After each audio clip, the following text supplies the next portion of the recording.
Hey guys, welcome to my channel Sahu science classes. तो friends, आज की वीडियो में हम बीएससी फर्स्ट सेमेस्टर की फिजिक्स के मोस्ट इंपॉर्टेंट क्वेश्चंस करने वाले हैं। वीडियो को पूरा एंड तक देखिएगा और सिर्फ इसी वीडियो में, एक ही वीडियो में, जो आपकी न्यूटोनियन मैकेनिक्स की थर्ड यूनिट है यानी कि केपलर के नियम वाली, उसके सारे मोस्ट इंपॉर्टेंट ऑब्जेक्टिव क्वेश्चंस आज इसी वीडियो में हम कवर कर देंगे। और सिर्फ एक वीडियो देखने के बाद ही आप बहुत सारे क्वेश्चंस को अटेम्प्ट कर पाएंगे। तो शुरू करते हैं आज की हमारी मोस्ट इंपॉर्टेंट फिजिक्स की ये वीडियो। ठीक है, सबसे पहला क्वेश्चन है आपके सामने, केंद्रीय बल है। तो देखो, केंद्रीय बल में हमें कुछ नहीं चाहिए होता है, सिर्फ अपॉन में आपको त्रिज्या चाहिए होती है, चाहे उसका स्क्वायर हो चाहे कुछ भी हो। तो हम कह सकते हैं कि केंद्रीय बल के हिसाब से जो ये जो होंगे सारे के अपॉन आर माइनस के अपॉन आर स्क्वायर के इंटू आर और उपयुक्त सभी, बेसिकली बल के वो क्या होने चाहिए, अनुक्रमानुपाती या व्युत्क्रमानुपाती होनी चाहिए। ठीक है, तो इसका आंसर हो जाएगा उपयुक्त सभी। व्युत्क्रम वर्ग नियम बल है। तो आपने व्युत्क्रम वर्ग नियम अगर पढ़ा हो तो व्युत्क्रम और वर्ग ये याद रखना है आपको, व्युत्क्रम है और वर्ग है। तो व्युत्क्रम यानी कि उसका रिवर्स यानी कि 1 में, और वर्ग है यानी कि उसका आर का स्क्वायर। तो आपका हो जाएगा आंसर ये F इजिकल्स टू माइनस के अपॉन आर स्क्वायर। आगे बढ़ेंगे, केंद्रीय बल के अंतर्गत कण की गति होगी। तो भाई केंद्रीय बल के अंतर्गत कण की गति हमेशा एक तल में होती है, सिर्फ एक तल में। ठीक है, क्योंकि केंद्रीय बल एक ही डायरेक्शन में लग रहा होता है। ठीक है, उसके बाद केंद्रीय बल के अंतर्गत गति के लिए कौन सा कथन असत्य है। तो हम एक चीज जानते हैं कि केंद्रीय बल के लिए ये सही होता है कि रेखीय संवेग संरक्षित उसमें नहीं रहता है, बाकी कोणीय संवेग संरक्षित रहता है, कुल ऊर्जा संरक्षित रहती है, गति एक तल में होती है, अभी हमने बात करी थी, लेकिन इसका रेखीय संवेग जो होता है वो संरक्षित होता है, ये गलत है, नहीं रहता है। ठीक है, तो केंद्रीय बल के अंतर्गत गति के कौन सा, एक और रहा है, केंद्रीय बल के अंतर्गत गति के लिए कौन सा कथन असत्य है। तो कण का कोणीय संवेग नियत रहता है, ये वाली बात हमें पता है। ठीक है, क्षेत्रीय फल वेग नियत रहता है, कुल ऊर्जा नियत रहती है, लेकिन कण की स्थिति ऊर्जा तथा गतिज ऊर्जा जो होती है वो नियत रहती है, ये गलत बात है। ठीक है भाई, तो कुल ऊर्जा संरक्षित रहती है, लेकिन स्थितिज ऊर्जा और गतिज ऊर्जा की बात करें तो ये नियत नहीं रहती है। उसके बाद है, जब कोई वस्तु केंद्रीय बल के अंतर्गत गति करती है तब नियत रहता है। तो क्या नियत रहता है, कोणीय संवेग। इन सब में से रेखीय संवेग नहीं रहता, देखो है ना, अभी केंद्रीय बल नहीं रहता, रेखीय तथा कोणीय संवेग दोनों, भाई दोनों को नहीं कह सकते, सिर्फ कोणीय संवेग जो होता है वो नियत रहता है। केंद्रीय बल उदाहरण है, ये तो मोस्ट इजीएस्ट क्वेश्चन है और पेपर में आपके बन सकता है कि केंद्रीय बल किसका उदाहरण है, संरक्षी बल का उदाहरण है। निम्न में से कौन सा कथन सत्य है। तो केंद्रीय बल हमेशा संरक्षी होता है, पहला ही इसका ऑप्शन सही हो जाएगा। ठीक है, अगला क्वेश्चन चलते हैं।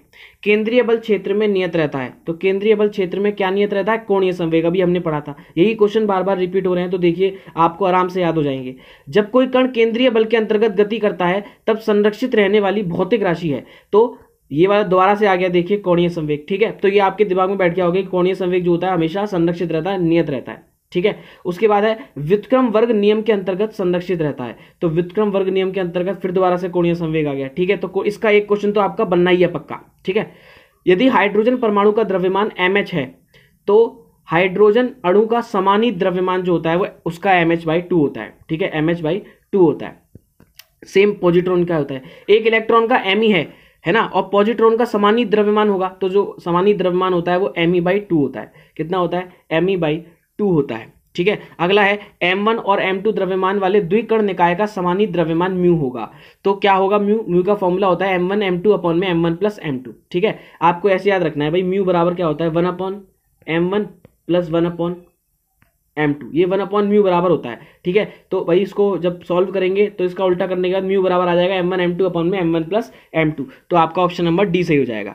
यदि इलेक्ट्रॉन का द्रव्यमान me तथा प्रोटॉन का द्रव्यमान mp हो तो पॉजिट्रॉन का समानी द्रव्यमान होगा। भाई समानी द्रव्यमान क्या हो जाएगा, हमें इलेक्ट्रॉन से मतलब होता है, तो me अपॉन में 2 हो जाएगा। ठीक है, दो द्रव्यमानों m1 तथा m2 का समानी द्रव्यमान है, ये वही आ गया, दो द्रव्यमानों m1 व m2, भाई म्यू बराबर m1 m2 अपॉन में m1 प्लस m2। देखिए मोस्ट इंपॉर्टेंट क्वेश्चंस मैं आपको बहुत जल्दी जल्दी कवर करा रहा हूँ। ठीक है, तो ध्यान से समझिएगा। द्विपिंड निकाय में दो पिंडों के द्रव्यमान क्रमशः m1 व m2 हैं। द्विपिंड निकाय में दो पिंडों के द्रव्यमान क्रमशः m1 व m2 हैं। यदि m1 is less than m2, m2 जो बड़ा हो और m1 छोटा हो तो निकाय का समानी द्रव्यमान होगा। भाई जो कम है उसी से कम होगा, तो समानी द्रव्यमान m1 से कम होगा। ठीक है, समानी द्रव्यमान m1 से कम होगा। ठीक है।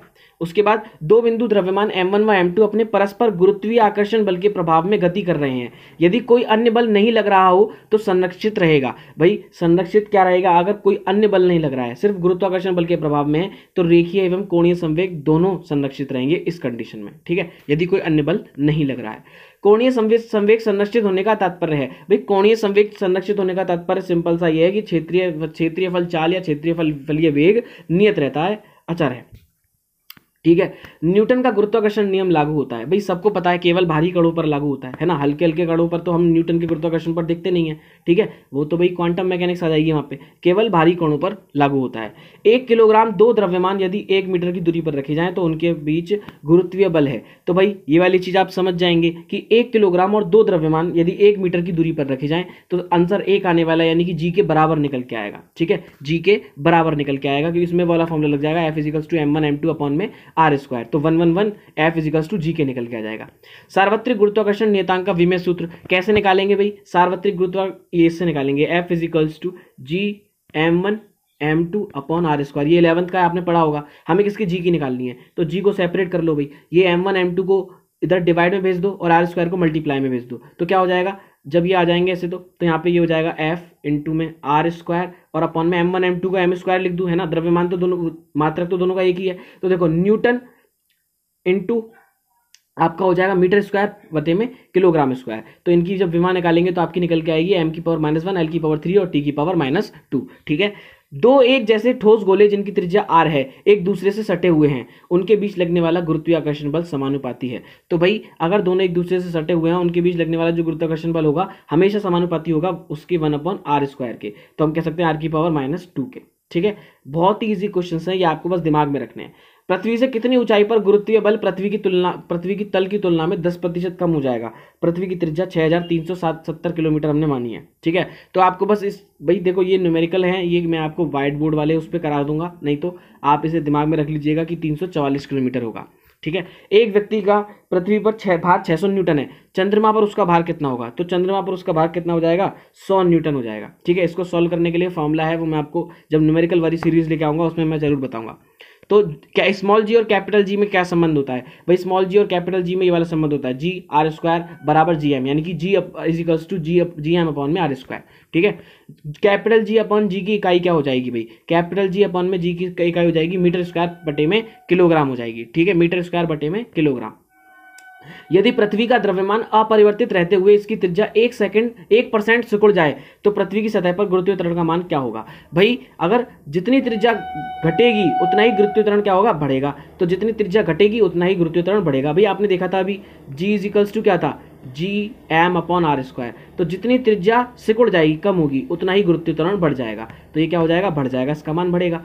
पृथ्वी के अंदर कितनी गहराई पर गुरुत्वीय त्वरण का मान पृथ्वी तल पर गुरुत्वीय त्वरण के मान का 1/n रह जाएगा? n का मान 1 से ज्यादा है। तो इसका आंसर आप याद रख लीजिएगा, इसका मतलब थोड़ा सा बड़ा सॉल्यूशन है, r इंटू में n-1 अपॉन में n। ठीक है, कुछ क्वेश्चंस तो भाई आपको याद करने पड़ेंगे, है ना। आप क्योंकि अब टाइम नहीं बचा है, क्योंकि आपको पता है आपके 6 अप्रैल को किसका है? 6 अप्रैल को आपका बीएससी फर्स्ट सेमेस्टर वालों का आपका एग्जाम है फिजिक्स का। ठीक है, जिसमें आपके मैथमेटिकल फिजिक्स और न्यूटोनियन मैकेनिक्स आएंगे। तो मैं एक ही वीडियो लाऊंगा पूरी आपकी, जिसमें आपके मोस्ट इंपॉर्टेंट ऑब्जेक्टिव क्वेश्चन मिलेंगे आपको सारे, और आप उस वीडियो को जरूर देख के जाएं, क्योंकि आपको 100 में से आपको 100, आपको पता है कि आपको 100 में से 50 करने हैं। ठीक है, 100 में से आपको 50 करने हैं, तो आप 50 तो आराम से करके आएंगे मेरी वीडियोस को देखने के बाद। तो ध्यान से वीडियोस को जरूर देखिएगा। पृथ्वी तल से 16 किलोग्राम नीचे जाने पर एक वस्तु के भार में परिवर्तन का प्रतिशत होगा?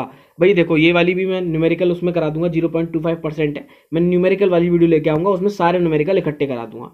यदि धरती की सतह से द्रव्यमान m की एक वस्तु को इस प्रकार प्रक्षेपित किया जाए कि वह सतह से ऊपर nr ऊंचाई तक पहुंचे तो उसकी स्थिति ऊर्जा में वृद्धि होगी, जहां r धरती का अर्धव्यास है। तो इसका फॉर्मूला होता है mgn r अपॉन में n+1। एक पिंड जिसका द्रव्यमान m है पृथ्वी तल से r ऊंचाई पर ले जाया जाता है, तब उसकी स्थिति ऊर्जा में वृद्धि होगी। r पृथ्वी की त्रिज्या है, तो भैया आपने ये तो पढ़ रखा है, हाफ mgr होता है ना। उसका स्थिति ऊर्जा जो होती है, स्थिति ऊर्जा का फॉर्मूला हाफ mgr होता है। ठीक है, उसके बाद है गुरुत्वीय स्थितिज ऊर्जा है। गुरुत्वीय स्थितिज ऊर्जा सदैव ऋणात्मक होती है। सदैव कैसी मानी जाती है? ऋणात्मक मानी जाती है। गुरुत्वीय क्षेत्र के किसी बिंदु पर विभव v है वहां पर द्रव्यमान m की एक वस्तु रखी है, वस्तु की गुरुत्वीय स्थितिज ऊर्जा होगी, तो गुरुत्वीय स्थितिज ऊर्जा जो होती है वो mv के बराबर होती है। ठीक है, mv के बराबर होती है। द्रव्यमान m के कारण स्मॉल r दूरी पर स्थित बिंदु विभव v पर v का मान होगा, ये तो आपने 12th में पढ़ा है भाई, है ना, -gm/r होता है। ठीक है, -gm/r होता है। उसके बाद नेक्स्ट क्वेश्चन पे चलते हैं। नेक्स्ट क्वेश्चन है आपका, द्रव्यमान m के कारण इससे उसमें r दूरी पर स्थित बिंदु पर गुरुत्वीय क्षेत्र की तीव्रता होगी। तो भाई गुरुत्वीय क्षेत्र की तीव्रता ये कहां से आ गई भाई, है ना, देखा, बहुत इंपॉर्टेंट है, 12th का है, -gm/r²। ठीक है, gm/r²। किसी बिंदु पर गुरुत्वीय क्षेत्र की तीव्रता E तथा गुरुत्वीय विभव V में सही संबंध है, तो ये आपने पढ़ रखा है ना, E equals to minus grad V होता है। ठीक है, E equals to minus grad V होता है। उसके बाद ठोस गोले के केंद्र तथा पृष्ठ पर गुरुत्वीय विभव का अनुपात होता है। तो हमेशा याद रखिएगा, ठोस गोले के केंद्र तथा गुरुत्वीय विभव का जो अनुपात होता है वो 3:2 होता है। ठीक है, एक गोले की सतह एवं केंद्र पर गुरुत्वीय विभव का अनुपात होगा, तो गुरुत्वीय विभव का अनुपात कितना होगा, 2:3, है ना, सतह एवं केंद्र पर गुरुत्वीय विभव का अनुपात कितना होगा, 2:3 होगा। किसी पिंड का पलायन वेग उसके द्रव्यमान के, वही पिंड का जो पलायन वेग होता है वो द्रव्यमान के क्या होता है, निर्भर ही नहीं करता है। ठीक है, तो पर निर्भर नहीं करता है। उसके बाद पलायन वेग की निर्भरता वस्तु के द्रव्यमान पर है, तो जैसा कि निर्भर नहीं करता तो m⁻0, यानी कि आप ध्यान से देखिएगा, ऐसा क्वेश्चन बन सकता है कि द्रव्यमान पर निर्भर करता है नहीं करता है। एक ग्रह का पलायन वेग v ही है, यदि ग्रह की त्रिज्या वही रहे तथा द्रव्यमान 4 गुना हो जाए तो पलायन वेग होगा। तो पलायन वेग कितना होगा भाई, 4 गुना हो जाएगी, तो √2 गुना होता था, तो यहाँ पे क्या हो जाएगा, 2 × v ही हो जाएगा, है ना, 2 × v ही हो जाएगा। ग्रहीय गति के नियमों का प्रतिपादन किया था, किसने किया था, केपलर ने किया था, बहुत ही ईजी है। ठीक है, केपलर ने नियम सा कौन सा नियम खोजा था, तो केपलर का हम जानते हैं ग्रहों की गति के नियम के लिए माना जाता है, उन्होंने खोजे थे। सूर्य के परितः ग्रहों की कक्षाएं कैसी होती हैं, ये बताया था, दीर्घवृत्ताकार होती हैं। ठीक है, उसके बाद गुरुत्वीय बल के अंतर्गत अंडाकार कक्षा में सामान्यतः क्या होता है, क्षेत्रीय वेग स्थिर रहता है, ये वाली बात आपको पता है। ठीक है, किसी ग्रह का सूर्य के सापेक्ष केवल क्या होता है, के सापेक्ष क्या होता है भाई, केवल त्रिज्यीय त्वरण होता है। ठीक है, कैसा होता है, रेडियल एक्सेलरेशन होता है, केवल त्रिज्यीय त्वरण होता है।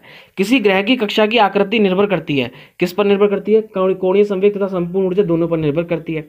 उसके बाद है सूर्य के चारों ओर ग्रह का पथ है, तो सूर्य के चारों ओर ग्रह का जो पथ है वो कैसा है, दीर्घवृत्ताकार है। कैसा, दीर्घवृत्ताकार है। किसी उपग्रह को कक्षा में घूमने के लिए आवश्यक बल प्रदान किया जाता है, किसके द्वारा, गुरुत्वाकर्षण के द्वारा। ठीक है, उसके बाद है यदि किसी ग्रह की सूर्य से न्यूनतम और महत्तम दूरियां r1 और r2 हैं, तो ग्रह की कक्षा की उत्केंद्रता होगी। भाई उत्केंद्रता का फॉर्मूला आपने पढ़ रखा है, E = R2 - R1 और अपॉन में R1 + R2, दोनों को ऐड करना है, ऊपर माइनस करना है।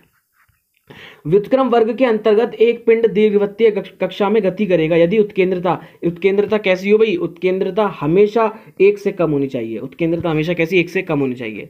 सूर्य के परितः गतिशील ए का परिक्रमण काल बी के परिक्रमण काल का 27 गुना है। ग्रहों ए तथा बी के सूर्य की दूरियों का अनुपात होगा। कुछ नहीं करना आपको, बस 3 से डिवाइड दे देना है, क्या आ जाएगा, 9 आ जाएगा। नेपच्यून तथा शनि ग्रहों की सूर्य से दूरियां क्रमशः 10⁻13 तथा 10⁻12 मीटर हैं। यह मानते हुए कि सूर्य के चारों तरफ वृत्तीय कक्षा में घूम रहे हैं, उनके आवर्तकाल का अनुपात होगा, तो कितना निकल के आएगा, 10√10 निकल के आएगा। ये मैं आपको न्यूमेरिकल वाली सीरीज में बता दूंगा। ठीक है, ये नेक्स्ट वाला भी न्यूमेरिकल वाली सीरीज में बता दूंगा। ये देखेंगे लास्ट, पलायन वेग v तथा कक्षीय वेग v0 में अभीष्ट संबंध है। इन दोनों में आप जानते हैं कौन सा संबंध होता है, v = √2 v0 के होता है। r त्रिज्या की कक्षा में घूमने वाले किसी सैटेलाइट के लिए v तथा vo क्रमशः पलायन वेग तथा कक्षीय वेग दर्शाते हैं। अभी पढ़ा हमने, क्या दर्शाते हैं, v = √2 vo। ठीक है, तो एक ये आ सकता है। पृथ्वी के चारों ओर परिक्रमा करते उपग्रह की कुल ऊर्जा होती है, कुल ऊर्जा हमेशा ऋणात्मक होती है। ठीक है, नाभिक के चारों ओर घूमते इलेक्ट्रॉन की कुल ऊर्जा है, कितनी है, ऋणात्मक है ना, ऋणात्मक होती है। एक कृत्रिम उपग्रह पृथ्वी के सापेक्ष वृत्ताकार कक्षा में कुल ऊर्जा E0 से गतिशील है, उसकी स्थितिज ऊर्जा होगी, कितनी होगी, डबल होती है उसकी स्थितिज ऊर्जा। ठीक है, उसके बाद है एक भूस्थायी उपग्रह के परिक्रमण काल का आवर्तकाल होता है, तो कितना होता है, 24 घंटे होता है। ये वाली बात हम जानते हैं। पृथ्वी तल के अत्यंत समीप की कक्षा में परिक्रमण कर रहे उपग्रह की कक्षीय चाल मुख्यतः निर्भर करती है, किस पर निर्भर करती है भाई, ये उपग्रह के द्रव्यमान पर निर्भर करती है। पृथ्वी तल से ठीक ऊपर वृत्ताकार कक्षा में घूमने वाले एक कृत्रिम उपग्रह का कक्षीय वेग v है, पृथ्वी की आधी त्रिज्या के बराबर ऊंचाई पर घूमने वाले उपग्रह का कक्षीय वेग होगा। भाई आधी त्रिज्या पर कभी भी आ जाए तो √2/3 v हो जाएगा। किसी संचार उपग्रह का पृथ्वी के सापेक्ष वेग v है, तो किसी संचार उपग्रह का पृथ्वी के सापेक्ष वेग है, कितना है, 0 होता है। ठीक है, एक संचार उपग्रह का आवर्तकाल है, आवर्तकाल कितना होता है, तो आवर्तकाल कितना होता है? आवर्तकाल आपको 24 घंटे होता है। किसी ग्रह के चारों ओर वृत्ताकार कक्षा में घूमने वाले सैटेलाइट उपग्रह का आवर्तकाल निर्भर नहीं होता है। किस पर निर्भर नहीं होता है भाई? उपग्रह के द्रव्यमान पर निर्भर नहीं करता है। तो आज की वीडियो में हमने मोस्ट इंपॉर्टेंट सारे केपलर के वाले हमने क्वेश्चंस करे और ये बहुत ज़्यादा इंपॉर्टेंट वीडियो थी। इसके बाद हम नेक्स्ट यूनिट को भी लेके आएंगे, तो प्लीज़ चैनल पर बने रहिएगा और चैनल पर नए हैं तो चैनल को सब्सक्राइब कीजिएगा। मिलते हैं बहुत जल्द नेक्स्ट वीडियो में। So goodbye guys.